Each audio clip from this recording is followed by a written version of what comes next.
ಸಿದ್ದರಾಮಯ್ಯ ಅವರು ನಮ್ಮ ಪಕ್ಷದಲ್ಲಿ ಈಗ ನಮ್ಮ ಮುಖ್ಯಮಂತ್ರಿ 5 ವರ್ಷ ಮುಖ್ಯಮಂತ್ರಿ ಆಗಿದ್ದರು, ಈಗ ಮತ್ತೆ ಮುಖ್ಯಮಂತ್ರಿ ಆಗಿದ್ದಾರೆ ಮತ್ತು ವಿರೋಧ ಪಕ್ಷ ಆಗಿದ್ದರು. ಅದರಿಂದ ಕಾಂಗ್ರೆಸ್ ಪಕ್ಷದಲ್ಲಿ ಸಿದ್ದರಾಮಯ್ಯ ಅವರು ಅಗ್ರಗಣ್ಯ ನಾಯಕ. ಅದ್ರ ಬಗ್ಗೆ ಯಾಕೆ ರಾಜಣ್ಣ ಅವ್ರು ಮಾತಾಡ್ತಾರೋ ನನಗೆ ಅರ್ಥ ಆಗೋದಿಲ್ಲ.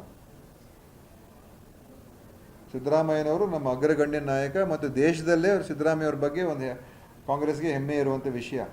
ಅದರಿಂದ ಸಿದ್ದರಾಮಯ್ಯ ಅವ್ರಿಗೆ ಯಾವುದೇ ರೀತಿಯ ಅವರಿಗೆ ಇನ್ಸೆಕ್ಯೂರಿಟಿ ಇಲ್ಲ. ರಾಜಣ್ಣವ್ರಿಗೆ ಯಾಕಿದ್ದು ನನಗೆ ಗೊತ್ತಿಲ್ಲ. ಸಿದ್ದರಾಮಯ್ಯ ಅವರಿಗೆ ಯಾವುದೇ ರೀತಿಯ ಅವರಿಗೆ ಆತಂಕ ಏನಿಲ್ಲ. ರಾಜಣ್ಣವ್ರಿಗೆ ಯಾಕಿದ್ದು ನನಗೆ ಗೊತ್ತಿಲ್ಲ. ಅದು ಅವ್ರ ವೈಯಕ್ತಿಕ ತೀರ್ಮಾನಗಳು ಬಿಡಿ, ಅದಕ್ಕೆ ನಾನು ಹೋಗೋದಿಲ್ಲ. ಅವರು ಪೊಲಿಟಿಕಲ್ ಅವ್ರ ಡಿಸಿಷನ್ಸ್ ಏನೇನಿರ್ತದೆ ಅದು ಅವ್ರ ಇಂಡಿವಿಜುವಲ್ ಡಿಸಿಷನ್. ಅದು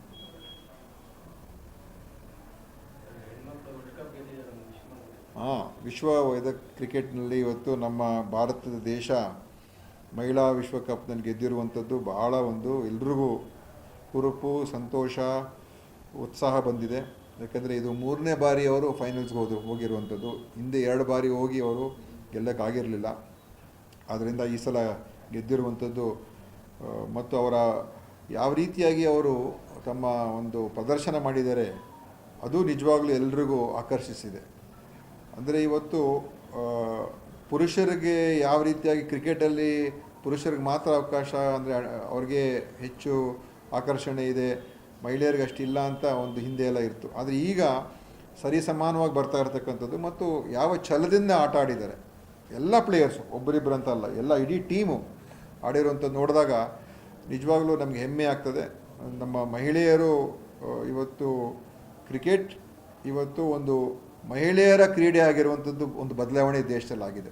ಇಲ್ಲಿ ಹೋದರೆ ಇದು ಯಾವಾಗಲೂ ಕ್ರಿಕೆಟ್ ಅಂತ ಹೇಳಿದ್ರೆ ಪುರುಷರದಂತಾಗಿತ್ತು. ಸೊ ಭಾಳ ಹೆಮ್ಮೆ. ನಮ್ಮ ದೇಶಕ್ಕೆ ಅವರು ಹೆಸರನ್ನು ತಗೊಂಡ್ಬಂದಿದ್ದಾರೆ, ಒಳ್ಳೆಯ ಸಾಧನೆ ಮಾಡಿದ್ದಾರೆ. ನನ್ನ ಅಭಿನಂದನೆಗಳು.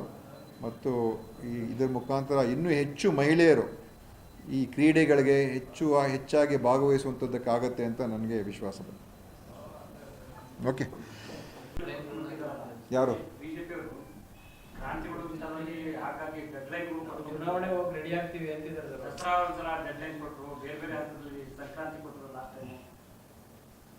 ಏನಂತ ಈಗ ಅವರು ಹಗಲು ಕನಸು ಕಾಣ್ತಾ ಇದ್ರೆ ನಾವು ಏನಂತ ಮಾಡೋದು ಹೇಳಿ?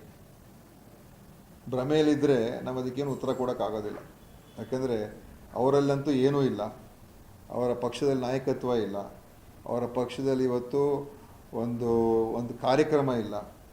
ಬರೀ ಹಿಂದುತ್ವ ಒಂದು ಬಿಟ್ಟರೆ ಬೇರೆ ಇನ್ನು ಯಾವ ಕಾರ್ಯಕ್ರಮ ಕೂಡ ಅವ್ರಿಗಿಲ್ಲ. ಒಂದು ಒಳ್ಳೆಯ ಒಂದು ವಿಷಯಗಳು ಮಾತಾಡ್ತಕ್ಕಂಥದ್ದು ಇಲ್ಲ ಅವ್ರದ್ದು. ಸೊ ಅವ್ರಿಗೇನೂ ಇಲ್ಲ, ಅದಕ್ಕೋಸ್ಕರ ಈ ಥರದ್ದೆಲ್ಲ ಮಾತಾಡ್ತಾ ಇರ್ತಾರೆ.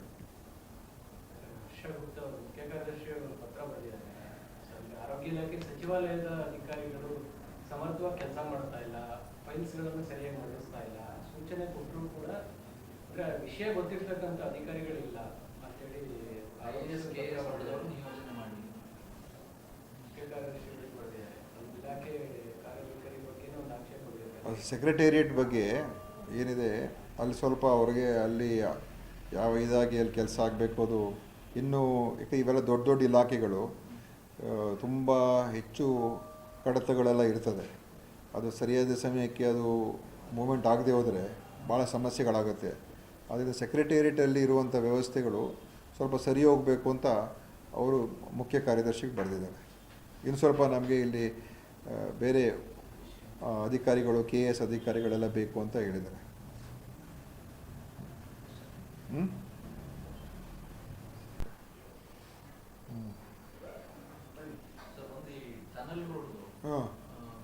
ಬಿಜೆಪಿ ತೀವ್ರವಾಗಿ ವಿರೋಧಿಸ್ತಾ ಇದೆ.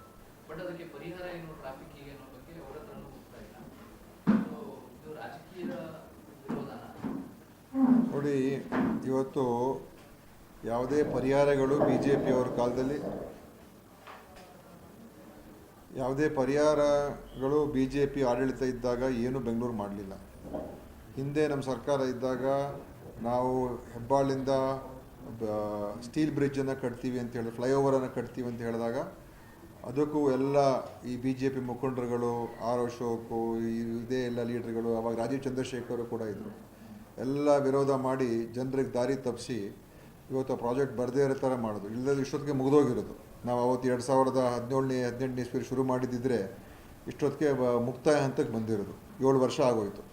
ಅವ್ರ ಅವಧಿಯಲ್ಲಿ ಏನೂ ಮಾಡಲಿಲ್ಲ. ನಾವು ಮಾಡೋಕ್ಕೆ ಹೋದಾಗ ಅವಾಗ ಬಿಡಲಿಲ್ಲ. ಏನು ಪರಿಹಾರ ಮತ್ತು ಅವ್ರದ್ದು? ಏನು ಸೊಲ್ಯೂಷನ್ ಅವ್ರದ್ದು? ಎಲ್ಲದಕ್ಕೂ ಕೂಡ ವಿರೋಧ. ಸೊಲ್ಯೂಷನ್ ಏನು? ಎಲ್ಲ ಪಬ್ಲಿಕ್ ಟ್ರಾನ್ಸ್ಪೋರ್ಟ್ ಓಡಾಡಿ ಅಂತ ಹೇಳ್ತಾರೆ. ಎಲ್ಲಿದೆ ಪಬ್ಲಿಕ್ ಟ್ರಾನ್ಸ್ಪೋರ್ಟ್ ಓಡಾಡೋದಕ್ಕೆ? ಮೆಟ್ರೋ ಕಟ್ತಾ ಇದ್ದೀವಿ, KSRT ನಮ್ಮ BMTC ಬಸ್ಗಳಿದೆ, ಅದು ಎಲ್ಲವೂ ಕೂಡ ಅದ್ರಲ್ಲಿ ಹೋಗೋಕ್ಕಾಗೋದಿಲ್ಲ. ಇವ್ರುಗಳೇ ಓಡಾಡೋದಿಲ್ಲ. ನಮ್ಮ DCM ಹೇಳಿದ್ರಲ್ಲ, ಇವ್ರುಗಳಾದರೂ ಓಡಾಡಲಿ ಪಬ್ಲಿಕ್ ಟ್ರಾನ್ಸ್ಪೋರ್ಟಲ್ಲಿ. ಎಲ್ರಿಗೂ ಇವತ್ತು ಬೆಂಗಳೂರಿನ ಬೆಳವಣಿಗೆ ಆಗ್ತಾನೇ ಇದೆ, ಗ್ರೋತ್ ಆಗ್ತಾನೇ ಇದೆ. ಮತ್ತು ಬ್ರ್ಯಾಂಡ್ ಬೆಂಗಳೂರು ಅಂತ ನಾವು ಮಾತಾಡ್ತೀವಿ, ವಿಶ್ವದ ಅಂತಾರಾಷ್ಟ್ರೀಯ ನಗರ ಅಂತ ಮಾತಾಡ್ತೀವಿ. ಇವರು ಏನು ಸೊಲ್ಯೂಷನ್ಸ್ ಕೊಡ್ದೇ ಕೇವಲ ಒಂದು ಜನಪ್ರಿಯತೆಗೋಸ್ಕರ ಅಥವಾ ಪ್ರಚಾರಕ್ಕೋಸ್ಕರ ವಿರೋಧ ಮಾಡಿಕೊಂಡು ಏನೋ ದೊಡ್ಡ ಇವರೇ ವಿಜ್ಞಾನಿಗಳು, ಇವರೇ ಎಲ್ಲ ಆಯ್ತು ಪರ್ಯಾಯ ಸೊಲ್ಯೂಷನ್ಸ್ ಕೊಡಲಿ. ನಮ್ಮ ಕಾಲದಲ್ಲಿ ನಾವು ಈ ಥರ ಮಾಡೋಕ್ಕೆ ಪ್ರಯತ್ನ ಮಾಡಿದ್ದೋ ಅದ್ರ ಬಗ್ಗೆ ಆದರೂ ಹೇಳಿ. ಇವ್ರ ಕಾಲದಲ್ಲಿ ಏನಾದರೂ ಒಂದು ಪೆರಿಫಲ್ ರಿಂಗ್ ರೋಡ್ ಮಾಡೋದಕ್ಕೆ ಏನಾದರೂ ಅವರು ಹೆಜ್ಜೆ ಇಟ್ರಾ, ಅಥವಾ ಈ ಥರ ಏನಾದರೂ ದೊಡ್ಡ ಫ್ಲೈಓವರ್ಗಳು ರಿಂಗ್ ರೋಡ್ಗಳು ಮಾಡೋದಕ್ಕೆ ಏನಾದರೂ ಹೆಜ್ಜೆ ಇಟ್ರಾ? ತೇಜಸ್ವಿ ಸೂರ್ಯ ಏನು ಮಾಡ್ತಾಯಿದ್ರು ಅವಾಗ? ಆರ್ ಅಶೋಕ್ ಅವ್ರು ಏನು ಮಾಡ್ತಾಯಿದ್ರು ಅವಾಗ? ಎಲ್ಲೋ ಪತ್ತೆನೇ ಇಲ್ಲ ಅವಾಗ ತೇಜಸ್ವಿ ಸೂರ್ಯ. ಈಗ ನಾವು ಮಾಡೋದಕ್ಕೆ ಹೋದಾಗ ಏನೋ ದೊಡ್ಡ ಒಂದು ಮೇಧಾವಿ ಥರ ಬಂದು ಮಾತಾಡ್ತವ್ರೆ. ಆಗೋ ಕೆಲಸಗಳನ್ನು ಕೂಡ ಮಾಡೋಕ್ಕೆ ಬಿಟ್ಟಿಲ್ಲ ಹಿಂದೆ. ಇಲ್ಲದೆ ಹೋದರೆ ಇಷ್ಟೊತ್ತಿಗೆ ಏರ್ಪೋರ್ಟ್ ರೋಡಿನ ಏನು ದೊಡ್ಡ ಸಮಸ್ಯೆ ಪರಿಹಾರ ಆಗೋಗಿರೋದು. ಈ ಥರದ ಅವರು ನಕಾರಾತ್ಮಕವಾಗಿ ಯೋಚನೆ ಮಾಡ್ತಕ್ಕಂಥ ನಿಜವಾಗಲೂ ಕೂಡ ದುರಾದೃಷ್ಟಕರ. ಮತ್ತು ಇವತ್ತು ಬೆಂಗಳೂರಿನ ಅಭಿವೃದ್ಧಿ ಮಾಡೋದಕ್ಕೆ ಹೊರಟಿರ್ತಕ್ಕಂಥ ಸರ್ಕಾರ ನಮ್ಮದು. ಅದನ್ನು ಮಾಡೋದಕ್ಕೆ ಇವರು ಎಲ್ಲ ರೀತಿಯ ಒಂದು ತೊಂದರೆಗಳು ಕೊಡೋಕೆ ಹೊರಟಿದ್ದಾರೆ. ಆದರೆ ಈಗಾಗಲೇ DCM ಅವರು ಹೇಳಿದಾಗೆ ನಾವು ಏನು ಯೋಜನೆಗಳಿದೆ ನಾವು ಮಾಡೇ ಮಾಡ್ತೀವಿ. ಇವರು ವಿರೋಧ ಮಾಡ್ತಾರೋ ಬಿಡ್ತಾರೋ, ಆದರೆ ಯೋಜನೆಗಳಂತೂ ನಾವು ಮುಂದುವರ್ಸ್ಕೊಂಡು ಹೋಗ್ತೀವಿ.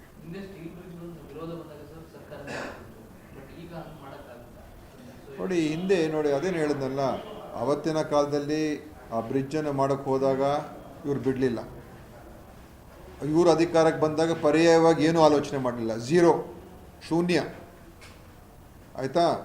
ಈಗ ಮತ್ತೆ ಅದೇ ಒಂದು ದಾರಿಯಲ್ಲಿ ಹೋಗ್ತಾ ಇದ್ದಾರೆ. ಇದು ಈಗಾಗಲೇ ನೋಡಿ ಟೆಕ್ನಿಕಲ್ ಎಕ್ಸ್ಪರ್ಟ್ಸು ಏನಾದರೂ ಬಂದು ಹೇಳಿ ಈ ಥರ ಬೇರೆ ಥರ ಮಾಡಬೇಕು, ಟನಲ್ ರೋಡೇ ಬೇಡ ಅಂತ ಹೇಳ್ಬಿಡ್ತಾರೆ ಇವರು. ಏನಿದೆ ಸೊಲ್ಯೂಷನ್ನು? ಆಯಿತು, ಟನಲ್ ರೋಡಲ್ಲಿ ಬೇರೆ ಥರ ಹೆಂಗೆ ಮಾಡಬೇಕು ಅದನ್ನು ಹೇಳಿ, ಅಥವಾ ಟೆಕ್ನಿಕಲಿ ಅದನ್ನು ಸರಿಪಡಿಸ್ಕೊಳ್ತಕ್ಕಂಥ ಏನಾದರೂ ಬೇರೆ ಸಜೆಷನ್ಸ್ ಅದು ಕೊಡಲಿ. ನಮ್ಗೆ ಟನಲ್ ರೋಡೇ ಬೇಡ, ನಮಗೆ ಸ್ಟೀಲ್ ಬ್ರಿಡ್ಜೇ ಬೇಡ, ನಮಗೇನೂ ಬೇಡ. ಆಯಿತು, ಮತ್ತು ಬೆಂಗಳೂರಿನ ಸಮಸ್ಯೆ ಹೆಂಗೆ ಬಗೆಹರಿಸ್ತೀರಾ? ಈಗ ಅವ್ರು ನಿತಿನ್ ಗಡ್ಕರಿ ಅವರು ಎಲ್ಲ ಕಡೆ ಟನಲ್ ಮಾಡಿ ಅಂತ ಹೇಳ್ತಾ ಇದ್ದಾರೆ. ಬಾಂಬೆಯಲ್ಲಿ ಎಲ್ಲ ಕಡೆ ಫ್ಲೈಓವರ್ಗಳು ಕಟ್ತಾನೆ ಇದ್ದಾರೆ, ಟನಲ್ಗಳು ಮಾಡ್ತಾ ಇದ್ದಾರೆ, ಅಲ್ಲಿ ಏನೂ ಮಾತಾಡೋದಿಲ್ಲ. ಇಲ್ಲಿ ಬಂದಾಗ ಮಾತ್ರ ನಾವು ಮಾಡೋಕ್ಕೆ ಹೊರಟಿರೋದಕ್ಕೆ ಅವ್ರಿಗೆ ತಡ್ಕೊಳೋಕ್ಕಾಗ್ತಾಯಿಲ್ಲ. ಮತ್ತು ಇವ್ರದ್ದೆಲ್ಲ ಕಾಂಟ್ರಿಬ್ಯೂಷನ್ ಝೀರೋ. ಇವರೇನೋ ನಮ್ಮ ಕಾಲದಲ್ಲಿ ನಾವು ಈ ಥರ ಮಾಡ್ದೋ, ಇಂಥ ಫ್ಲೈಓವರ್ ಕಟ್ಟಿದೋ, ಇಂಥ ಟನಲ್ ಮಾಡ್ದೋ, ಆ ಬೆಂಗಳೂರು ಸಬರ್ಬನ್ ರೈಲು ಇನ್ನೂ ಕೂಡ ಆಗ್ತಾಯಿಲ್ಲ. ಅದು ಇಂಪ್ಲಿಮೆಂಟೇಷನಲ್ಲಿ ಎಷ್ಟು ತೊಂದರೆ ಆಗ್ತಾಯಿದೆ. ಸೊ ಇವತ್ತು ಇವ್ರುಗಳ ಮಾತುಗಳು ಕೇಳ್ಕೊಂಡು ಹೋದರೆ ಖಂಡಿತ ಬೆಂಗಳೂರು ಅಭಿವೃದ್ಧಿ ಅಂತೂ ಆಗೋದಿಲ್ಲ. ಬೆಂಗಳೂರಿನ ಭವಿಷ್ಯನೂ ಕೂಡ BJP ಅವ್ರಿಗೆ ಬಿಟ್ಟರೆ ಭವಿಷ್ಯನೂ ಕೂಡ ಬೆಂಗಳೂರು ಒಳ್ಳೆಯದಾಗೋದಿಲ್ಲ. ಸೊ ಬೆಂಗಳೂರು ಭವಿಷ್ಯಕ್ಕೋಸ್ಕರ ನಾವು ಏನಿದೆ ತೀರ್ಮಾನ ನಾವು ತೊಗೊಂಡಿದ್ದೀವಿ. ಟೆಕ್ನಿಕಲಿ ಏನಾದರೂ ಸೈಂಟಿಫಿಕ್ಕಾಗಿ ಸಜೆಷನ್ಸ್ ಕೊಡ್ತಕ್ಕಂಥ ಟನಲ್ ರೋಡ್ಗಿದ್ದರೆ ಅದು ಕೊಡಲಿ. ಟನಲ್ ರೋಡೇ ಬೇಡ ಅಂತ ಹೇಳುವಂಥದ್ದಕ್ಕೆ ಇವರು ನಿಜವಾಗ್ಲೂ ಕೂಡ ಬೆಂಗಳೂರಿನ ವಿರೋಧಿಗಳಂತ ಹೇಳೋದಕ್ಕೆ ಬಯಸ್ತೀನಿ.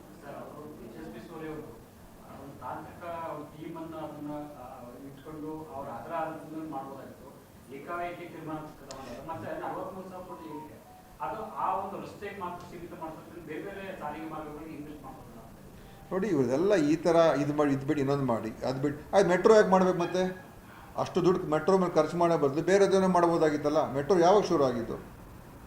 SM ಕೃಷ್ಣ ಅವ್ರ ಕಾಲದಲ್ಲಿ ಪ್ರಾರಂಭ ಆದಂಥ ಮೆಟ್ರೋ ಯೋಜನೆ. ಆಮೇಲೆ ಧರ್ಮಸಿಂಗ್ ಅವ್ರ ಕಾಲದಲ್ಲೇ ಮನಮೋಹನ್ ಸಿಂಗ್ ಅವ್ರು ಬಂದು ಅದಕ್ಕೆ ಶಿಲಾನ್ಯಾಸ ಹಾಕಿದ್ರು. ಆಯಿತಾ? ಈಗ ಎಷ್ಟು ವರ್ಷ ಆಯ್ತದು? ಇವೆಲ್ಲ ಇವತ್ತು ಒಂದು ದಿವಸದಲ್ಲಿ 2 ದಿವಸದಲ್ಲಿ ಆಗುವಂಥ ಕೆಲಸ ಅಲ್ಲ. ಇವತ್ತು ಶುರು ಮಾಡಿದ್ರೆ ಏನು 5 ವರ್ಷಕ್ಕೆ 10 ವರ್ಷಕ್ಕೆ ಇದೆಲ್ಲ ಪೂರೈಕೆ ಆಗ್ತದೆ. ಈಗ ನಾವು ಏನು ಮಾಡದೇ ಹೋದರೆ ಮುಂದೆ ಭವಿಷ್ಯ ಏನು? ಈಗ ನಾವು ಟನಲ್ ಮಾಡಿದ ತಕ್ಷಣ ಬರೋ ವರ್ಷಕ್ಕೆ ಚುನಾವಣೆ ಮುಂಚೆ ಏನು ಆಗೋಗೋದಿಲ್ಲ ಇದು. ಅಥವಾ ನಮ್ಮ ಸರ್ಕಾರ ಇರುತ್ತೋ ಇಲ್ವೋ ಗೊತ್ತಿರೋದಿಲ್ಲ ನಮಗೆ. ಅದೇ ನಾವು ಮಾಡ್ತಾ ಇರುವಂಥದ್ದು ನಗರಕ್ಕೋಸ್ಕರ. ನಾಳೆ ಇನ್ನೊಂದು ಸರ್ಕಾರನೇ ಬರ್ಬೋದು, ನಮ್ಮ ಸರ್ಕಾರನೇ ಇರ್ಬೋದು, ಇನ್ಯಾರೋ ಲೀಡರ್ಶಿಪ್ಪಲ್ಲಿ ಇರ್ಬೋದು. ಅದೆಲ್ಲ ಮುಖ್ಯ ಅಲ್ಲ ತಾನೇ. ಇವೆಲ್ಲ ಲಾಂಗ್ ಟರ್ಮ್ ಪ್ರಾಜೆಕ್ಟ್ಸು. ಇನ್ನೊಂದು ಕಡೆ ಒಂದು ಫ್ಲೈಓವರ್ ಕಟ್ಟಬೇಕು, ಇನ್ನೊಂದು ಕಡೆ ಒಂದು ರೋಡ್ ಮಾಡಬೇಕು, ಅದು ಬೇರೆ ಪ್ರಶ್ನೆ. ಅದು ಮಾಡಬಾರ್ದು ಅಂತ ನಾನು ಹೇಳೋದಿಲ್ಲ. ಈಗ ಪೆರಿಫೆರಲ್ ರಿಂಗ್ ರೋಡ್ ಮಾಡೋದಕ್ಕೆ ದೊಡ್ಡ ಒಂದು ಪ್ರಯತ್ನವನ್ನು ಇವತ್ತು ನಮ್ಮ ಸರ್ಕಾರ ಮಾಡ್ತಾಯಿದೆ. ಏನಾದರೂ ಮಾಡಿ ಅದನ್ನು ಒಂದು ತೀರ್ಮಾನ ತೊಗೊಂಬರಬೇಕು ಅಂತೇಳಿ ಒಂದು ಹೊಸ ಪ್ರಪೋಸಲ್ ಇಷ್ಟು ವರ್ಷ ಯಾರ ಕೈಲೂ ಮಾಡೋಕ್ಕಾಗಿಲ್ಲ. ನಮ್ಮ ಸರ್ಕಾರ ಹಿಂದೆ ಇದ್ದಾಗಲೂ ಕೂಡ ಆಗಲಿಲ್ಲ. ಯಾಕಂದರೆ ಲ್ಯಾಂಡ್ ಅಕ್ವಿಸಿಷನ್ನು ಅದು ಇದು ಸಮಸ್ಯೆಗಳು ಇವ್ರು ಬಂದ ಮೇಲಂತೂ ಅದರ ಬಗ್ಗೆ ತಿರುಗೂ ನೋಡಲಿಲ್ಲ. ಇವರು ಬೊಮ್ಮಾಯಿ ಯಡಿಯೂರಪ್ಪವ್ರ ಸರ್ಕಾರಗಳಿದ್ದಾಗ ತಿರುಗೂ ನೋಡಲಿಲ್ಲ PRR ಬಗ್ಗೆ. ಒಂದು ದಿವಸನೂ ಕೂಡ ಹೆಂಗಪ್ಪ ಮಾಡೋದು ಅಂತ ಯೋಚನೆ. ಈಗ ನಮ್ಮವ್ರು ಕೂತ್ಕೊಂಡು ಹೇಗಾದರೂ ಮಾಡಬೇಕದನ್ನು ಅಂತೇಳಿ ಪ್ರಯತ್ನ ಮಾಡಿ ಅದಕ್ಕೇ ಒಂದು ಪ್ರತ್ಯೇಕವಾದಂಥ ಕಂಪ್ನಿ ಥರ ರಚನೆ ಮಾಡಿ, ಅದು ಹೆಸರು ಜ್ಞಾಪಕ ಆಗ್ತಾಯಿಲ್ಲ, ಅದನ್ನು ರಚನೆ ಮಾಡಿ ಅದರ ಮುಖಾಂತರ ಮಾಡೋದಕ್ಕೆ ಇವತ್ತು ಬಿಸ್ನೆಸ್ ಕಾರಿಡಾರ್ ಅಂತ ಮಾಡಿಸಿ ಅದಕ್ಕೆ ಈಗ ಯಾವ ಥರ ಪ್ರಾಕ್ಟಿಕಲ್ ಆಗಿ ಇಂಪ್ಲಿಮೆಂಟ್ ಮಾಡುವಂಥದ್ದು ಹೇಗೆ ಸಾಧ್ಯ ಅಂತೇಳಿ ಈಗ ಅದು ಕೂಡ ಅದು ಮಾಡಬೇಡಿ, 30 ಅಡಿ ಬಿಡಬೇಡಿ, ಯಾರೋ ಎಕ್ಸ್ಪರ್ಟ್ ಬರ್ತಾರೆ 100 ಆಯ್ತಪ್ಪ ನೀವು ಮಾಡಿ. ಮತ್ತೆ ನೀವು ಯಾಕೆ ಮಾಡೋಕ್ಕಾಗಲ್ಲ ಅಂತ ಹೇಳುವಂಥವ್ರು ಮಾಡೋದಕ್ಕೆ ಹೇಗೆ ಅಂತ ಅದನ್ನು ಹೇಳಿ. ಈಗ 30 ಅಡಿ ನಾವು ಆ ಕಡೆ ಬಿಡ್ತೀವಿ ಅಂತ ಹೇಳಿದ ತಕ್ಷಣ ಅದು ಕಮರ್ಷಿಯಲ್ ಎಕ್ಸ್ಪ್ಲಾಟೇಷನ್ಗೆ ಮಾಡ್ತೀವಿ ಅಂತ ಹೇಳಿದ್ರೆ ಅದು ಪ್ರಾಜೆಕ್ಟ್ನ ಫಂಡ್ ಮಾಡ್ತದೆ. ಲ್ಯಾಂಡ್ ಅಕ್ವೈರ್ ಆಗೋರಿಗೆ ಅವ್ರಿಗೂ ಕೂಡ ಇನ್ಕಮ್ ಬರ್ತದೆ. ಇದು ಆದರೆ ಈ ರೋಡೇ ಆಗೋದಿಲ್ಲ ಮತ್ತೆ. ಸೊ ಇವರು ಇಷ್ಟು ನೆಗೆಟಿವ್ ಆಗಿದ್ದಾರೆ ಭಾರತೀಯ ಜನತಾ ಪಾರ್ಟಿ MP ಗಳು. ಅದರಲ್ಲಂತೂ ಈ ತೇಜಸ್ವಿ ಸೂರ್ಯ ಅಂತೂ ಏನೋ ಅವರೇನು ಇಂಜಿನಿಯರಾ, ಅವರೇನು ಟೆಕ್ನಿಕಲ್ ಎಕ್ಸ್ಪರ್ಟಾ ಏನು. ಮೊದಲೇ ನಮ್ಮ DCM ಅವ್ರನ್ನ ಕರೆದು ಮಾತಾಡಲೇಬಾರ್ದಾಗಿತ್ತು. ಯಾಕೆ ಕರೆದ್ರೂ ಗೊತ್ತಿಲ್ಲ. ಏನಪ್ಪ ಒಳ್ಳೇದು ಮಾಡೋಕ್ಕೆ ಹೋದರು. ಸುಮ್ಮನೆ ಇವರು ಅದನ್ನೇ ಹಿಡ್ಕೊಂಡು ದೊಡ್ಡ ಒಂದು ಈಗ ನೆನ್ನೆಲ್ಲ ಪ್ರೊಟೆಸ್ಟ್ ಮಾಡ್ತಾರೆ ಲಾಲ್ಬಾಗ್ನಲ್ಲಿ. ಲಾಲ್ಬಾಗ್ನ ನಾಶ ಮಾಡೋಕೆ ಹೊರಟುಬಿಟ್ಟಿದ್ದೀವಿ ಅಂತೆ. ಈ ಥರ ಎಲ್ಲ ಜನರಿಗೆ ನೋಡಿ ಹಿಂಗೇ ಇದು ಇವರೊಂಥರ ಜನರಿಗೆ ಲಾಲ್ಬಾಗ್ ಅಂತ ಹೇಳಿದ ತಕ್ಷಣ ಜನರಿಗೆ ಇದ್ರ ಬಗ್ಗೆ ಒಂದು ರೀತಿ ಈ ಒಂದು ಇವ್ರ ಮಾತಿಗೆ ಒಳಗಾಗ್ತಾರೆ ಅಂತ ಅವ್ರಿಗೆ ಇದೆ. ಲಾಲ್ಬಾಗ್ನ ಯಾರಾದರೂ ನಾಶ ಮಾಡೋಕ್ಕಾಗ್ತದಾ? ಈಗ ನಮ್ಮಲ್ಲಿ ಸೆಂಟ್ರಲ್ ಜೈಲ್ ಇತ್ತು, ಅದನ್ನು ತೆಗೆದ್ಬಿಟ್ಟು ನಾವೇನು ಮಾಡೋದು, ಫ್ರೀಡಮ್ ಪಾರ್ಕನ್ನು ಮಾಡೋದು. ನಮಗೂ ಕೂಡ ಪರಿಸರದ ಬಗ್ಗೆ ಇದ್ರ ಬಗ್ಗೆ ಎಲ್ಲ ಇದೆ. ಈಗ ರೇಸ್ ಕೋರ್ಸು, ರೇಸ್ ಕೋರ್ಸ್ನ ತೆರವುಗೊಳಿಸ್ಬೇಕು ಅಂತ CM ಅವರು ಮಾಡ್ತಾಯಿದ್ದಾರೆ. ಅಲ್ಲಿ ಬೇರೆ ಬಿಲ್ಡಿಂಗ್ ಕಟ್ಟಬೇಕು ಅಂತ ಮಾಡ್ತಾಯಿಲ್ಲ, ಅದು ಒಂದು ಗ್ರೀನ್ ಏರಿಯಾ ಬರಬೇಕು ಅಂತ ಮಾಡ್ತಾಯಿದ್ದೀವಿ. ಈ ಥರ ಚಿಂತನೆ ಇರೋರು ನಮಗೂ ಕೂಡ ಲಾಲ್ಬಾಗ್ ನಮಗೂ ಕೂಡ ಗೊತ್ತಿದೆ, ಇವರೊಬ್ಬರಿಗೆ ಅಲ್ಲ. ಕಬ್ಬನ್ ಪಾರ್ಕು ಕೂಡ ನಮಗೂ ಗೊತ್ತಿದೆ, ಲಾಲ್ಬಾಗೂ ಗೊತ್ತಿದೆ. ಹೊಸ ಪಾರ್ಕ್ಗಳು ಮಾಡೋದು ಕೂಡ ನಮ್ಮ ಸರ್ಕಾರಗಳು ಮಾಡ್ತಾಯಿದೆ. ಅದಕ್ಕೆ ಇವ್ರುಗಳು ಸುಮ್ಮನೆ ಈ ಥರ ಉಪಯೋಗಿಸ್ಕೊಂಡು ಏನೋ ಜನರ ಮಧ್ಯೆ ನಾವು ಬೆಂಗಳೂರಿನ ರಕ್ಷಣೆಗೆ ನಿಂತುಬಿಟ್ಟಿದ್ದೀವಿ ಅಂತ ತೇಜಸ್ವಿ ಸೂರ್ಯ ಮತ್ತು ಕೆಲವು BJP ರಾಮಮೂರ್ತಿ ಅವರೆಲ್ಲ ಹೋಗಿದ್ದಾರೆ. ಅವ್ರಿಗೇನಾದರೂ ಕಾಳಜಿ ಕಳಕಳಿ ಇದ್ದರೆ ನಿಜವಾಗ್ಲೂ ಬೆಂಗಳೂರು ಬಗ್ಗೆ ಇಂಥದಕ್ಕೆಲ್ಲ ವಿರೋಧ ಮಾಡಬಾರ್ದು, ಸಹಕಾರ ಕೊಡಬೇಕು ಮತ್ತು ಎಲ್ಲ ಒಟ್ಟಿಗೆ ಸೇರ್ ಮಾಡಬೇಕು.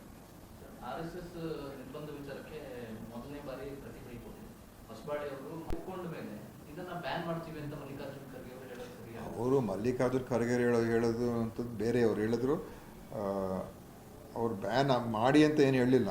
ಬ್ಯಾನ್ ಆದರೆ ಅದೇನು ತಪ್ಪೇನಲ್ಲ ಅಂತ ಅವ್ರು ಆ ಥರ ಬೇರೆ ಥರ ಹೇಳಿದ್ದಾರೆ. ಆದರೆ ನಾನು ಆ ಒಂದು ಡಿಬೇಟ್ಗೆ ಹೋಗಲ್ಲ. ಯಾಕೆಂದರೆ ನಮ್ಮ ದೇಶದಲ್ಲಿ ಸಂಘ ಸಂಸ್ಥೆಗಳಿದೆ ಮತ್ತು ಅವ್ರ ಕೆಲಸ ಅವ್ರು ಮಾಡ್ತಾರೆ. ಎಲ್ಲರೂ ಕೂಡ ಅವಕಾಶ ಇದೆ. ಅದಕ್ಕೆ ಅವ್ರನ್ನ ಬ್ಯಾನ್ ಮಾಡಬೇಕು ಅಂತ ಅದು ಕೇಂದ್ರ ಸರ್ಕಾರ ತೀರ್ಮಾನ ಮಾಡಬೇಕು. ಅದು ನಮ್ಮ ಕೈಲೂ ಬರೋದಿಲ್ಲ. ಆದರೆ ಅವರ ಸಂಘಟನೆ ಚಟುವಟಿಕೆಗಳ ಬಗ್ಗೆ ಸಾಕಷ್ಟು ಅದಕ್ಕೆ ದೊಡ್ಡ ಇತಿಹಾಸನೇ ಇದೆ. ಆ RSSನ ಚಟುವಟಿಕೆಗಳ ಬಗ್ಗೆ ದೊಡ್ಡ ಇತಿಹಾಸನೇ ಇದೆ.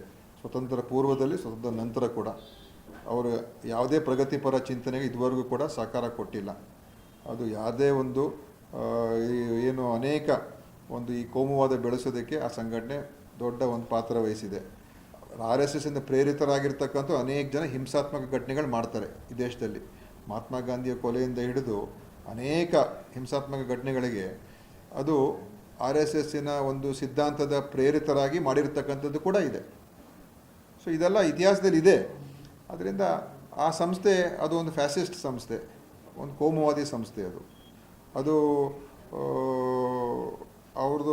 ಅವ್ರ ಚಿಂತನೆ ಆ ಥರ. ಅದಕ್ಕೆ ಅದಿದೆ ನಮ್ಮ ದೇಶದಲ್ಲಿ ಎಲ್ಲರೂ ಕೂಡ ಇದ್ದಾರೆ. ಬೇರೆ ಸಂಘಟನೆಗೆ ಅವರೊಬ್ಬರೇ ಇಲ್ಲ, ಇದೇ ಥರ ಬೇರೆ ಸಂಘಟನೆಗಳು ಕೂಡ ಇದೆ.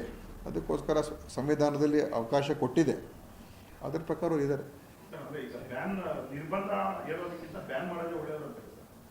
ನೋಡಿ, ನಾನು ಬ್ಯಾನ್ ಬಗ್ಗೆ ಮಾತಾಡೋಕ್ಕೆ ಹೋಗೋದಿಲ್ಲ. ಯಾಕಂದರೆ ಅವೆಲ್ಲ ಡಿಸಿಷನ್ ಆಗಬೇಕಾದ್ರೆ ಅದು ಬೇರೆ ವಿಚಾರ. ಆದರೆ ಆ ಸಂಸ್ಥೆಯ ಸಂಘಟನೆಯ ಒಂದು ಸಿದ್ಧಾಂತ ಏನಿದೆ ಅದು ಒಂದು ಏನು ಎಲ್ಲರನ್ನು ಕೂಡ ಒಗ್ಗೂಡಿಸುವಂಥ ಸಿದ್ಧಾಂತ ಅವರಲ್ಲಿ ಇಲ್ಲ. ಆರ್ ಎಸ್ ಎಸ್ಸಲ್ಲಿ ಯಾರಾದರೂ ಮಹಿಳೆಯರಿದ್ದಾರಾ? ಅವ್ರು ಮೊದಲಿಂದನೂ ಕೂಡ ಮಹಿಳೆಯರ ವಿರೋಧವಾದಂಥ ನೀತಿಗಳಿಗೇ ಬೆಂಬಲ ಕೊಡ್ಕೊಂಡು ಬಂದಿದ್ರು. ಈ ದೇಶದಲ್ಲಿ ಮಹಿಳೆಯರಿಗೆ ಹಕ್ಕು ಸಿಗಬೇಕು, ಮಹಿಳೆಯರಿಗೆ ಆಸ್ತಿಯಲ್ಲಿ ಹಕ್ಕು ಸಿಗಬೇಕು, ಮಹಿಳೆಯರಿಗೆ ಉದ್ಯೋಗ ಅವಕಾಶಗಳು ಹೆಚ್ಚಾಗಬೇಕು, ಮಹಿಳೆಯರಿಗೆ ಎಲ್ಲ ಸಿಗಬೇಕು ಅಂತ ಎಲ್ಲ ವಿಚಾರಗಳಿಗೆ ಮೊದಲಿಂದನೂ ವಿರೋಧ ಮಾಡ್ಕೊಂಡು ಬಂದದ್ದು ಆರ್ ಎಸ್ ಎಸ್. ಸೊ ಪ್ರಗತಿಪರ ಚಿಂತನೆಯಲ್ಲಿ ಅವರು ಇಲ್ಲ. ಅವ್ರದ್ದೇನೇ ಇದ್ದರೂ ಕೂಡ ಏನು ಹಿಂದಿನ ಒಂದು ಸನಾತನ ಧರ್ಮದ ಸಿದ್ಧಾಂತ ಅದೇ ಉಳಿಬೇಕು ಅಂತ ಅವ್ರದ್ದಿದೆ. ಆದರೆ ಇವತ್ತು ಸಮಾಜ ಬದಲಾವಣೆ ಆಗಿದೆ ಅಲ್ಲ. ಸೊ ಇವತ್ತಿನ ಒಂದು ಪರಿಸ್ಥಿತಿ ಅನುಸಾರ ನಾವು ಹೋಗಬೇಕೇ ಹೊರತು ಯಾವುದೋ ಹಳೆ ಅದರ ಒಳ್ಳೆಯದು ಇದೆ, ಕೆಟ್ಟದ್ದು ಇದೆ. ಒಳ್ಳೇದು ತೊಗೋಬೇಕು, ಕೆಟ್ಟದ್ದು ಬಿಡಬೇಕು. ಅದಕ್ಕೆ ಹಿಂದಿನ ಎಲ್ಲ 100ಕ್ಕೆ 100 ಒಳ್ಳೇದಂತ ಹೇಳೋಕ್ಕಾಗಲ್ಲ. ಅದೇ ಥರ ಇವತ್ತಿನ ಪರಿಸ್ಥಿತಿ ಬೇರೆ ಇದೆ. ಆದರೆ ಆರ್ ಎಸ್ ಎಸ್ ಬ್ಯಾನ್ ಮಾಡಿ ಅಂತ ನಾನೇನು ಹೇಳೋಕ್ಕೆ ಹೋಗೋದಿಲ್ಲ. ಅವ್ರಿಗೆ ಕೆಲಸ ಮಾಡೋದಕ್ಕೆ ಅವ್ರಿಗೆ ಹಕ್ಕುಗಳಿದೆ, ರೈಟ್ಸ್ ಇದೆ. ಆದರೆ ಅವರ ಸಂಘಟನೆ ಅದು ಒಂದು ಕೋಮುವಾದಿ ಸಂಘಟನೆ, ಅದು ರಾಜಕೀಯ ಸಂಘಟನೆ. ಅದೇನು ರಾಜಕೀಯೇತರ ಸಂಘಟನೆ ಅಂತೂ ಅಲ್ಲವೇ ಅಲ್ಲ. ಅವರು ರಾಜಕೀಯ ಮಾಡ್ತಾರೆ, ಚುನಾವಣೆಗಳಲ್ಲಿ ಇನ್ವಾಲ್ವ್ ಆಗ್ತಾರೆ, ಸರ್ಕಾರಗಳನ್ನ ರಚನೆ ಮಾಡಿಸ್ತಾರೆ, ಮಂತ್ರಿಮಂಡಲ ರಚನೆ ಮಾಡಲು ಅವ್ರ ಹತ್ರ ಹೋಗಬೇಕು, ಯಾರನ್ನ ಮಂತ್ರಿ ಮಾಡಬೇಕು, ಯಾರಿಗೆ ಟಿಕೆಟ್ ಕೊಡಬೇಕು, ಎಲ್ಲ ಕೇಶವ ಕೃಪಾ ಆರ್ ಎಸ್ ಎಸ್ಸು ಎಲ್ಲ ಇನ್ವಾಲ್ವ್ ಆಗ್ತಾರೆ ಅಲ್ವಾ? ಅದೆಲ್ಲರಿಗೂ ಗೊತ್ತಿದೆ.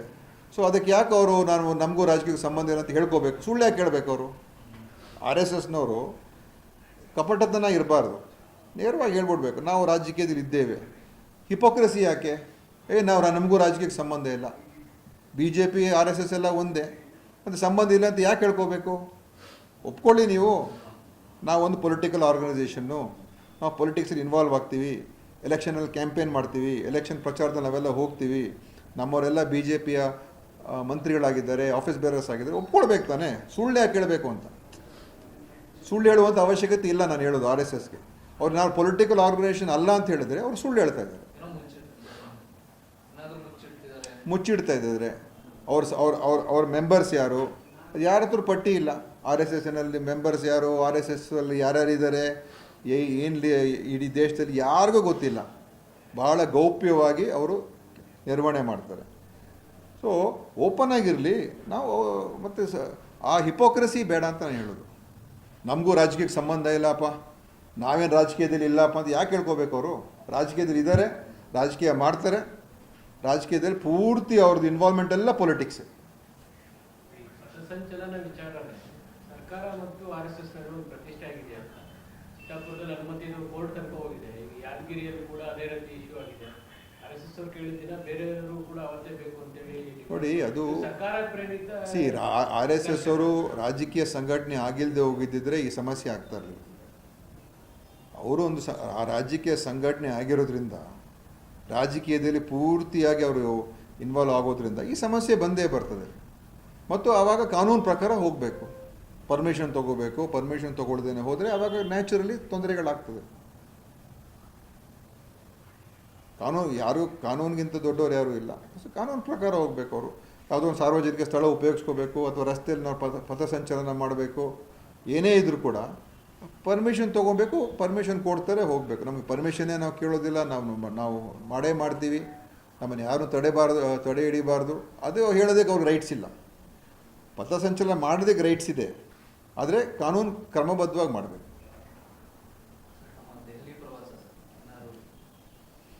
ದೆಹಲಿ ಪ್ರವಾಸ ಅದು ಏನಿಲ್ಲ, ಒಂದು ದಿವಸ ಹೋಗಿದ್ದು, ಕೆಲವು ವಿಚಾರಗಳದೇನೋ ಮಾತಾಡಬೇಕಂತ ಹೇಳಿದ್ರು, ಅದಕ್ಕೆ ಹೋಗಿ ಮಾತಾಡ್ಕೊಂಡು ಬಂತು.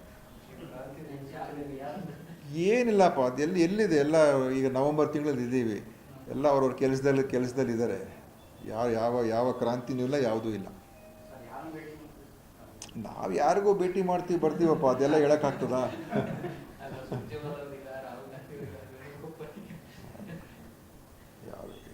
ಅವನ್ನ ಯಾರಕ್ಕೆ ನಮ್ಮ ಪಕ್ಷದ ಲೀಡರ್ಸ್ ಇರ್ತಾರೆ, ಅವ್ರನ್ನ ಭೇಟಿ ಮಾಡ್ಕೊಂಡು ಬಂದಿದ್ದೆ. ಎಲ್ಲ ಸಲಹೆಗಳೆಲ್ಲ ಇದೆಲ್ಲ ಹೇಳಕ್ಕೆ ಬರೋದಿಲ್ಲ. ಯಾಕಂದರೆ ನಾವೇನು ಸಲಹೆ ಕೊಡುವಂಥದ್ದು ಏನಲ್ಲ, ಇರುವಂಥ ಪರಿಸ್ಥಿತಿಗಳ ಬಗ್ಗೆ. ಮತ್ತು ಯಾವುದೋ ಒಂದು ವಿಚಾರ ಇತ್ತು, ಮಾತಾಡಬೇಕಾಗಿತ್ತು, ಅದಕ್ಕೋಸ್ಕರ ಹೋಗಿದ್ದು. ಸೊ ಅದರಿಂದ ಅದರಲ್ಲೇನು ದೊಡ್ಡ ದೆಹಲಿಗೆ ಹೋಗಿ ನಮ್ಮ ಲೀಡರ್ಸ್ನ ಮಾತಾಡ್ಕೊಂಡು ಬರೋದೇನು ದೊಡ್ಡ ವಿಷಯ ಏನಲ್ಲ. ವರ್ಷದ ಸಂದರ್ಭದಲ್ಲಿ ಭೇಟಿ ಎರಡೂವರೆ ವರ್ಷ ಆಗ್ತಾ ಬಂತು ಕ್ಯಾಬಿನೆಟ್ ಪುನರಚನೆಯಿಂದ ಇದು ಮೊದಲೇ ಬಾರಿ ಭೇಟಿ ಆಗ್ತಾ ಇಲ್ಲ ತಾನೆ, ಹಿಂದನ್ನು ಕೂಡ ಎಷ್ಟೋ ಸಲ ಭೇಟಿಯಾಗಿದ್ದೀವಿ. ಅಲ್ಲಿಗೆ ಹೋಗಿ ಬರೋದು ಅದೇನು ದೊಡ್ಡ ವಿಷಯ ಏನಲ್ಲ. ನಮ್ಮ ಹೈಕಮಾಂಡ್ ಅಲ್ಲಿರೋದು. ಸೊ ನಾವು ಏನೇ ಇದ್ರೂ ಮಾತಾಡಬೇಕಾದ್ರೆ ಅಲ್ಲಿಗೆ ಹೋಗಬೇಕು. ಸರ್, ಕ್ಯಾಬಿನೆಟ್ ದೀಕ್ಷಾ ಬಗ್ಗೆ ಸಿದ್ದರಾಮಯ್ಯ ಕೂಡ ಸುಳ್ಳು ಕೊಟ್ಟಿದ್ದಾರೆ ಸರ್. ಹಿರಿಯ ಸಚಿವರಿಗೆಲ್ಲರೂ ಕೂಡ ಪಕ್ಷದ ಜವಾಬ್ದಾರಿ ಕೊಡಬೇಕಂತ ಏನು ತಮ್ಮ ಹೆಸರು ಸರ್ ಸ್ಪೀಕರ್ ಇದಕ್ಕೆ ನೋಡಿ, ಅದೆಲ್ಲ ಪಕ್ಷ ಏನು ತೀರ್ಮಾನ ಮಾಡ್ತದೆ ಅದ್ರ ಬಗ್ಗೆ ನಾವೆಲ್ಲ ಬದ್ಧರಾಗಿರ್ತೀವಿ. ಅದಕ್ಕೋಸ್ಕರ ಈಗ ನಾನು ಈಗಾಗಲೇ ಹೇಳಿದೆ, ಹಿಂದೆನೂ ಕೂಡ ನಾನೇನು 2013ರಲ್ಲಿ ಮಂತ್ರಿ ಆದಾಗ 16ರಲ್ಲಿ ನಾನೇ ಹೇಳಿದೆ ಪಕ್ಷದ ಕೆಲಸ ಮಾಡ್ತೀನಿ ಅಂತ. ನಾನೇ ಹೇಳಿದ್ದೆ, ಅವರೇನು ನನಗೇನು ತೆಗಿಬೇಕು ಅಂತ ಏನು ಹೇಳಿರಲ್ಲ, ನಾನೇ ಹೇಳಿದ್ದೆ ನಾನು ಮಾಡ್ತೀನಿ ಅಂತ ಹೇಳಿದ್ರು. ಆವಾಗ ಅವರು ಸೊ ನಾವೇನು ಪಕ್ಷಕ್ಕೆ ಕೆಲಸ ಮಾಡೋಕ್ಕೆ ಯಾವಾಗಲೂ ರೆಡಿ, ಆಯಿತಾ. ಮಂತ್ರಿಯಾಗಿ ಉಳ್ಕೋಬೇಕು ಅಂತ ಅದು ಏನೇ ಇದ್ದರೂ ಕೂಡ ಅದೆಲ್ಲ ನಮ್ಮ ವರಿಷ್ಠ ತೀರ್ಮಾನ ಮಾಡ್ತಾರೆ. ಮತ್ತು ನಾವೆಲ್ಲರೂ ಅದಕ್ಕೆ ಒಪ್ಕೊಳ್ತೀವಿ. ನಮ್ಮಲ್ಲಿ ಕಾಂಗ್ರೆಸ್ಸಲ್ಲಿರುವಂಥ ಈಗ 36 ಜನ ಏನು ಗೆದ್ದಿದ್ದೇವೆ, ನಾವೆಲ್ಲರೂ ಕೂಡ ಪಕ್ಷದ ಹೈಕಮಾಂಡ್ ತೀರ್ಮಾನಕ್ಕೆ ಖಂಡಿತವಾಗಿ ಒಪ್ಕೊಳ್ಳುವಂಥ ಒಂದು ವ್ಯವಸ್ಥೆ ನಮ್ಮಲ್ಲಿದೆ. ಯಾವುದೇ ರೀತಿಯ ಭಿನ್ನಮತ ಅಥವಾ ಭಿನ್ನಾಭಿಪ್ರಾಯಗಳು ಬಿಡಿ, ಅದು ಸಣ್ಣ ಪುಟ್ಟ ಇದ್ದೇ ಇರ್ತದೆ. ಅದೇ ಯಾವುದೇ ಭಿನ್ನಮತ ಅಥವಾ ವ್ಯತ್ಯಾಸಗಳು ಎಲ್ಲೂ ಕೂಡ ಆಗೋದಿಲ್ಲ, ಏನೇ ತೀರ್ಮಾನದ ಕೂಡ ಆಗೋದಿಲ್ಲ. ಅದು ಪ್ರಸ್ತಾವನೆಯೇ ಇಲ್ಲ. ದೆಹಲಿ ಮಟ್ಟದಲ್ಲಿ ಯಾವುದೇ ಚರ್ಚೆಗಳಿಲ್ಲ. ಸಿದ್ದರಾಮಯ್ಯ ಮುಖ್ಯಮಂತ್ರಿ ಆಗಿದ್ದಾರೆ, ಯಾಕೆ ಸುಮ್ಮನೆ ಅದ್ರ ಬಗ್ಗೆ ನಾವು ಮಾತಾಡಬೇಕು ಅಲ್ವಾ? ಬೇಕಾಗಿಲ್ಲ, ಅದು ಅವಶ್ಯಕತೆ ಇಲ್ಲ. ಅದೆಲ್ಲ ಇರ್ತದೆ, ಅವೆಲ್ಲ ಬೇರೆ ವಿಚಾರ. ಆದರೆ CM ಅವರು ಸಿದ್ದರಾಮಯ್ಯ ಅವರು ಇದ್ದಾಗ ಬೇರೆ ಮಾತಾಡೋದು ಅದ್ರ ಅರ್ಥನೇ ಇಲ್ಲ. ನೋಡಿ, ಅವರೇ CM ಅವರೇ ಹೇಳಿದಾರಲ್ಲ, CM ಅವರು ಹೇಳಿದ್ದಾರೆ, ಶಿವಕುಮಾರ್ ಅವರು ಹೇಳಿದ್ದಾರೆ, ನಾವೆಲ್ಲರೂ ಹೈಕಮಾಂಡ್ ತೀರ್ಮಾನಕ್ಕೆ ಬದ್ಧರಾಗಿರ್ತೀವಿ ಅಂತ. ಸೊ ಪಕ್ಷ ಯಾವಾಗ ಬೇಕಾದ್ರೆ ಏನು ಬೇಕಾದ್ರೂ ತೀರ್ಮಾನ ಮಾಡ್ಬೋದು, ಅದಕ್ಕೆ ನಾವು ಒಪ್ಕೊಳ್ಬೇಕಾಗ್ತದೆ.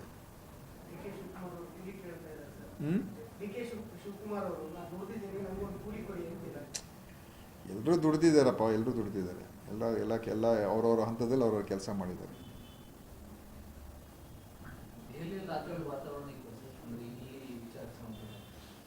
ಈಗ ಅವ್ರು ಬಿಹಾರ್ ಎಲೆಕ್ಷನಲ್ಲಿ ಬ್ಯುಸಿ ಇದ್ದಾರೆ, ಆಯಿತಾ. ಬಿಹಾರ್ ಎಲೆಕ್ಷನಲ್ಲಿ ಒಳ್ಳೆ ರಿಸಲ್ಟ್ ಬರುತ್ತೆ ನಿರೀಕ್ಷೆಯಲ್ಲಿ ಇದ್ದೀವಿ, ಒಳ್ಳೆ ಪೈಪೋಟಿ ಅಂತೂ ಕೊಟ್ಟಿದ್ದೀವಿ.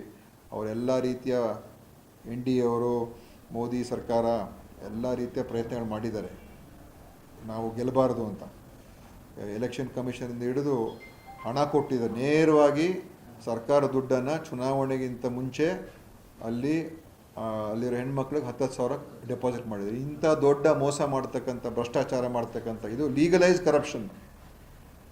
ಮೋದಿಯವ್ರು ಮಾಡಿರುವಂಥದ್ದು ಇದು ಲೀಗಲೈಸ್ಡ್ ಕರಪ್ಷನ್. ಎಲೆಕ್ಷನ್ ಹತ್ರ ಇದ್ದಾಗ ನಿಮ್ಮ ಬ್ಯಾಂಕ್ ಅವ್ರು 10,000 ಹಾಕ್ತಾ ಇದ್ದೀವಿ ನಾವು ಅಂತ ಹೇಳ್ಬಿಟ್ರೆ ಅದು ಏನದು? ಈ ಥರದ್ದೆಲ್ಲ ನೋಡಿ, ಇದು ತೋರಿಸುತ್ತೆ ಅವರು ಯಾವ ಮಟ್ಟಕ್ಕೆ ಹೋಗ್ತಾರೆ ಅಂತ. ಸೊ ಇದೆಲ್ಲ ಮಾಡಿದ್ದಾರೆ. ಆದರೂ ಕೂಡ ನಮಗೆ ನಿರೀಕ್ಷೆ ಇದೆ ಈ ಸಲ ನಮ್ಮ ಸರ್ಕಾರ ಆಗುತ್ತೆ ಅಂತ. ಅಲ್ಲಿ ನಮ್ಮವರೆಲ್ಲ ಒಳ್ಳೆ ಫೈಟ್ ಕೊಟ್ಟಿದ್ದಾರೆ. ಸೊ ನೋಡೋಣ ರಿಸಲ್ಟ್ ಏನಾಗುತ್ತೆ, ನೋಡೋಣ, ಆಮೇಲೆ ಮಿಕ್ಕಿದ್ದೆಲ್ಲ. ಕೆಲವರು ಬಿಹಾರದ NDA ಏನಾದ್ರು ಸ್ವಲ್ಪ ಹಿನ್ನಡೆ ಆದರೆ ರಾಷ್ಟ್ರೀಯ ಮಟ್ಟದಲ್ಲಿ ಕ್ರಾಂತಿ ಆಗ್ಬೋದು ಅಂತೀರಾ? ಅಂದರೆ ನಿತೀಶ್ ಕುಮಾರ್ ಅವರು ಬರ್ಬೋದು, ಈ ಥರದ ಒಂದಷ್ಟು ಆಗ್ಬೋದು ಬೆಳವಣಿಗೆ. ನನಗದು ಹೇಳಕ್ಕೆ ಬರೋದಿಲ್ಲ ಏನಾಗುತ್ತೆ ಅಂತ. ಆದರೆ ದೇಶಕ್ಕಂತೂ ಒಳ್ಳೆಯದಾಗ್ತದೆ. ಇವತ್ತು ಈ ಸರ್ಕಾರ ಇರುವವರೆಗೂ ನಮ್ಮ ದೇಶದ ಒಂದು ಬೆಳವಣಿಗೆಗೆ, ಮುಂದಿನ ಭವಿಷ್ಯ ಖಂಡಿತವಾಗಿಯೂ ಇದು ಒಳ್ಳೆಯದಲ್ಲ. ಇವರು ಹೋಗ್ತಾ ಇರುವಂಥ ದಾರಿ ಎಲ್ಲವನ್ನು ಕೂಡ ಇವತ್ತು ಸಂಸ್ಥೆಗಳನ್ನು ನಿರ್ನಾಮ ಮಾಡ್ತಾಯಿದ್ದಾರೆ. ಎಲ್ಲ ಸಂಸ್ಥೆಗಳನ್ನು ನಿರ್ನಾಮ ಮಾಡ್ತಾಯಿದ್ದಾರೆ. ಎಲ್ಲವೂ ಕೂಡ ಅವರ ಹತೋಟಿಗೆ ತೊಗೊಳ್ತಾ ಇದ್ದಾರೆ. ಇದು ಎಷ್ಟೋ ಸಂಸ್ಥೆ ನಿರ್ನಾಮ ಆಗೋಗಿದೆ, ಸುಮ್ಮನೆ ಹೆಸರಿಗೆ ಮಾತ್ರ ಇದ್ದಾರೆ. ಮಂತ್ರಿಗಳು ಕೂಡ ಹೆಸರಿಗೆ ಮಾತ್ರ ಇದ್ದಾರೆ. ಯಾವುದು ಕೂಡ ಇವತ್ತು ಅವರ ಒಂದು ಡಿಕ್ಟೇಟರ್ಶಿಪ್ಪೇ. ಇದು ಡೆಮಾಕ್ರಸಿ ಇದೆ, ಆದರೆ ಒಂದು ರೀತಿ ಡಿಕ್ಟೇಟರ್ಶಿಪ್ಪೇ, ಆಯಿತಾ. ಇದು ಒಳ್ಳೆಯದಲ್ಲ ಈ ದೇಶಕ್ಕೆ. ಸೊ ಅದು ಕ್ರಾಂತಿ ಆಗುತ್ತಿಲ್ಲ ನನಗೆಲ್ಲ ಗೊತ್ತಿಲ್ಲ. ಆದರೆ ಇದು ಇವರ ಹಿಡಿತ ಅಂತೂ ಎಷ್ಟು ಕಮ್ಮಿ ಆಗುತ್ತೆ ಅಷ್ಟು ನಮ್ಮ ದೇಶಕ್ಕೆ ಒಳ್ಳೆಯದು.